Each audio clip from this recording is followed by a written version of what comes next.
I think what is forcing us to really consider transforming schools in a way that we didn't 50 or 100 years ago is the incredible rate of change in the world around us. The trajectory of change in schools will either keep up with those in the rest of the world, or schools will become irrelevant bystanders. It's really not anymore about the why should we change school, it's about how are we going to do that. Number one, we have to deeply engage with our community of stakeholders. We have to stop telling students and parents what's best for them.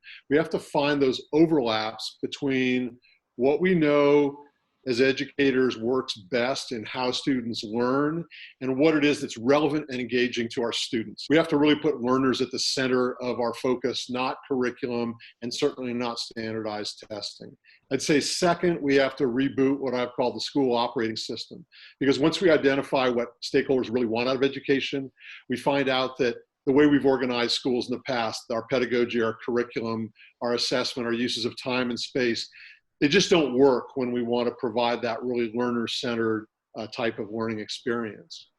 And third, we have to actually show parents and students and teachers what that transformed learning experience can look like, and then provide educators the skills to make that transition. You made the comment that we're have to shift this oil tanker. And I've heard this ever since I've been involved in education, that changing schools is like getting an aircraft carrier, an oil tanker to turn because of all the inertia. Well, guess what?